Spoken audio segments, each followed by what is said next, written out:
Assalamualaikum warahmatullahi wabarakatuh. Salam Rahayu, sahabat Beta Yuana.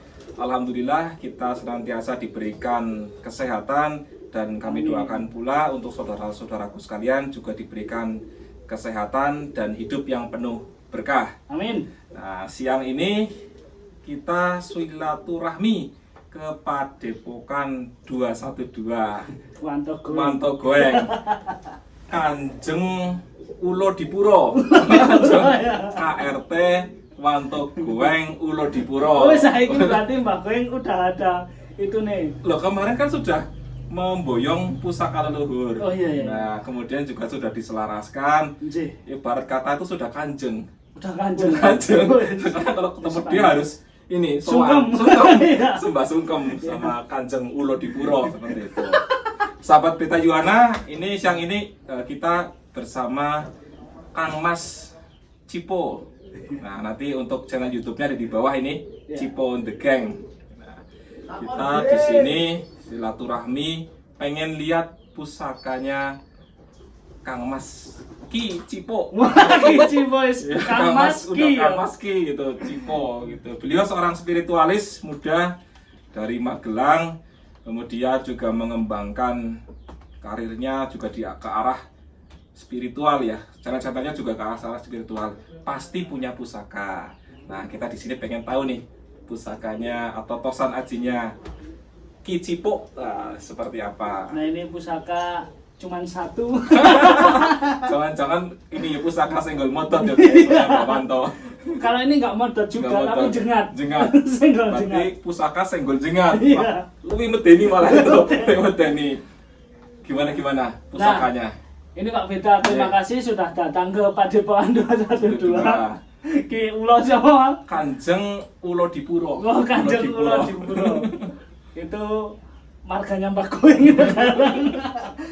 Nah, mumpung Pak Beta kesini, saya minta tolong untuk membabarkan satu keris peninggalan. Oh, siap deh. Peninggalan keluarga lah. Peninggalan keluarga ya. Wah, ini istimewa ini. Kita lihat ya pusaka seperti apa. Boleh nanti saya? Boleh lihat? Boleh, monggo. Waduh, langsung diserahkan ini. Wah, keren ini. Ini salah satu koleksi tosan aji atau pusakanya Kang Mas Cipo. Nah, seperti ini. Pusaka yang ya pusaka sederhana, tetapi juga kita nanti perlu review seperti apa kewingitannya. Apakah pusaka termasuk kelas pusaka wingit seperti punya Mbak Wanto atau bagaimana? Kalau dilihat dari warangkanya, kita bisa melihat jenis warangka seperti ini bergaya gayaman Surakarta atau gayaman Solo. Kita dari dedernya ini benar-benar cucaannya atau tatahannya juga tajam, kayunya juga ada serat kayu timoho, kemudian pendoknya ini pendok blewah ya, dengan lapisan kain warna kuning. Mungkin di sini secara filosofi harapan dan doa-doanya supaya ke arah kerezekian lebih mengalir seperti itu ya. Amin. Lebih mengalir. Kita lihat bilahnya, mohon izin. Monggo. Wah, ini masih ori nih. Ini mendaknya masih orinya. Kelihatan kalau sebuah pusaka itu pusaka sepuh biasanya menggunakan tipe-tipe mendak seperti ini karena biasanya kita temui di lapangan banyak sekali sebuah pusaka yang mendaknya sudah hilang. Iya. Kalau ini masih aslinya orinya. Nggih. Mungkin bisa difokuskan di zoom. Ini kelihatan ada rambut di sini. Nah, ini unik.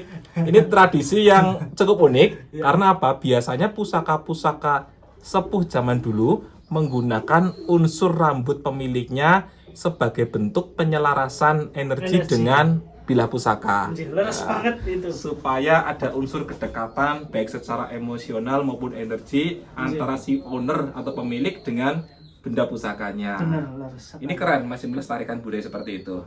Kita lihat bilahnya. Ya. untuk bilahnya sendiri ini berdapur brojol. Ciri khas untuk keris berdapur brojol mungkin sering kita ulas di beberapa episode yang lalu, yaitu sebuah keris lurus dengan pijetan. Ini namanya pijetan di sebelah sini, pijetan. Pijetan ya. Pijetan ya. Jadi anatomi pusaka ini hanya sebatas keris lurus dan pijetan. Tetapi walaupun keris brojol itu adalah keris yang sederhana, tetapi memiliki makna dan filosofi yang tidak sederhana Om Tipo.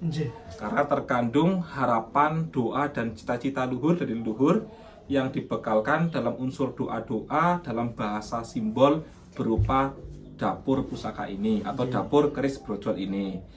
Sejarahnya zaman dulu, konon jika seorang anak laki-laki menginjak usia dewasa dan mentas mau berkeluarga atau mencari kehidupan yang baru, biasanya orang tua itu akan membekali si anak tersebut dengan keris berdapur brojol sebagai harapan, doa, teriring doa dari keluarga agar si anak itu berhasil dalam kehidupannya, istilahnya brojol gitu. Kemudian dalam menggapai cita-citanya juga diberikan kemudahan seperti itu. Kemudian dari unsur pamor, nah ini uniknya itu di bilah pusaka ini kalau saya lihat minimal terlihat ada tiga pamor. Okay. Nanti mungkin saya akan mengambil video tersendiri tentang pamor ini biar lebih detail. Cuma secara garis besar kita bisa melihat ini termasuk pusaka yang wingit karena pertama kali saya lihat yang muncul adalah pamor batu lapak. Nah, untuk pamor batu lapak itu sendiri biasanya memiliki makna atau filosofi yaitu sebagai simbol kekuatan ataupun simbol spiritual. Jadi kekuatan secara spiritual. Nah, termasuk keris-keris sepuh dengan desain seperti ini ya ditonjolkan ke arah power spiritualnya. Kemudian yang kedua yaitu pamor Rojo Gundolo. Jadi sebuah pamor yang menyerupai bentuk seseorang yang sedang bertapa atau duduk berdoa. Iya. Nanti kalau kita zoom akan kelihatan. Dan yang ketiga yaitu pamor beras wutah. Dibolak-balik juga terlihat pamor beras wutah. Ada harapan doa agar kerezekian terus mengalir dan lancar layaknya beras yang sampai wutah-wutah. Iya, amin. Rezekinya sampai mumbul-mumbul seperti itu. Harapan seperti itu. Basically ini keris yang komplit walaupun sudah korosi ya, terlihat sekali banyak gripis-gripisnya, tetapi ini pusaka yang sangat indah, sangat terawat dan paket komplit. Dari unsur spiritualnya ada, unsur powernya ada, unsur kerezekiannya ada. Jadi walaupun keris brojol ini adalah semacam keris sederhana, tetapi makna dan filosofinya sangat tidak sederhana. Inilah keindahan keris berdapur brojol milik Kang Mas Cipo dari channel Cipo The Gang. Luar biasa. Nah, berarti dalam satu pusaka itu terdiri dari makna dan doa ya? Makna dan doa yang diselipkan dari si empu pada saat pembuatan pusaka ini.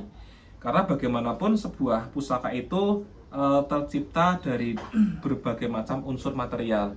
Kita mungkin pernah mendengar istilah Bopo Ongkoso, Ibu Bumi, unsur batuan langit, batuan bumi. Kalau pamor-pamor di sini masih menggunakan pamor batu meteor. Jadi berbeda dengan pamor nikel.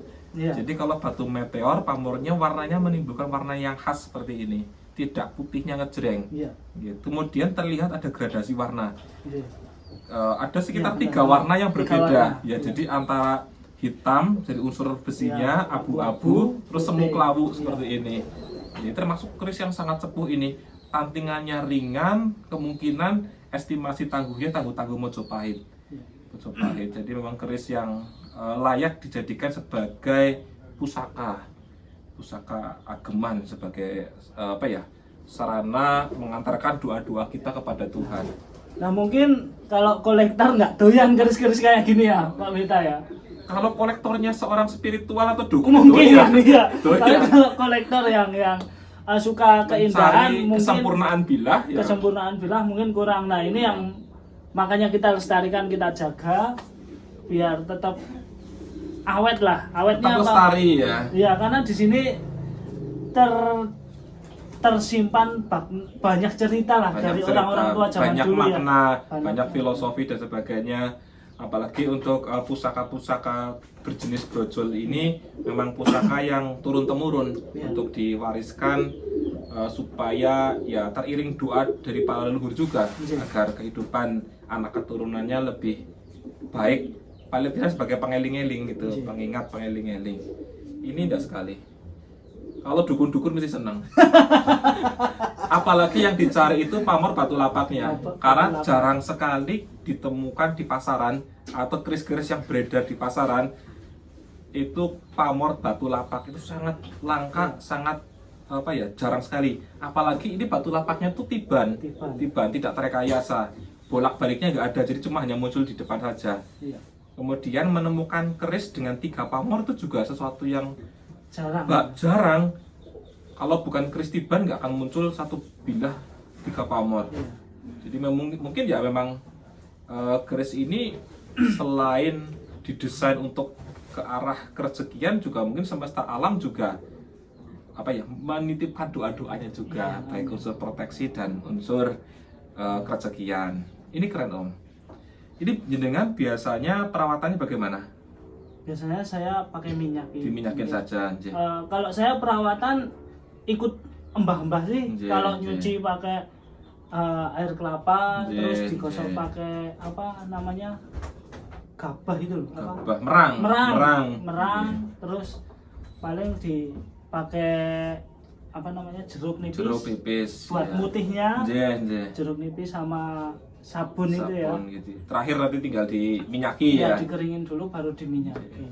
Nah ini sahabat Beta Yuwana, cara merawat Tosanaji yang tadi Kang Mas Cipo sampaikan itu tepat sekali, benar sekali ya.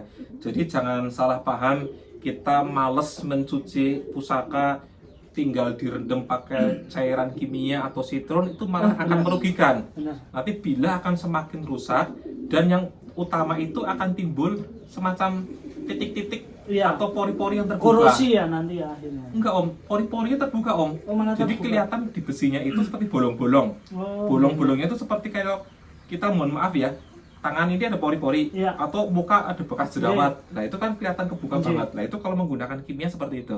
Tapi dengan cara-cara Ki Cipo tadi sampaikan dengan cara-cara alami, walaupun cara mencucinya lebih lama, memerlukan waktu benar. lebih lama, membutuhkan tenaga dan effort lebih keras, lebih kuat, tetapi hasilnya akan maksimal. Iya. Oke, ini bisa awet. Nah, Insya ini keren sekali. Tetap dirawat Om Cipo pusakanya. Siap. Wah, itu suara Nah, apa itu tadi? Suara nah kan banyak suara mungkin suara teman-teman burung Ki ini ya? Beta Yuwana. Burung apa itu? burung merpati Jawa Sungut. Cukup dulu. Nanti khusus untuk burung merpati Jawa Sungut Nah. akan kita tampilkan dalam chapter yang kedua. Nah, itu ada estimasinya juga. Ada estimasi Iya. Kalau ini kan estimasinya Mojopahit. Kalau burung Jawa Sungut, darah Jawa Sungut estimasinya Mataram. Mataram. Wah, Nah. cukup dulu. Siap. Nanti biar masuk ke chapter yang Nah, kedua. biar pada penasaran. Biar pada penasaran. Oke, cukup sekian dulu untuk pembabaran pusaka dari Kang Mas Cipo, pusaka berdapur brojol yang sangat istimewa dan wingit ini. Pantesan saja Kang Mas Cipo seorang dukun ya, supranaturalis, karena pusakanya aja ada pamor batu lapaknya. Matur nuwun, tetap bersama channel Beta Yuwana. Wassalamualaikum warahmatullahi wabarakatuh. Salam Rahayu. Rahayu.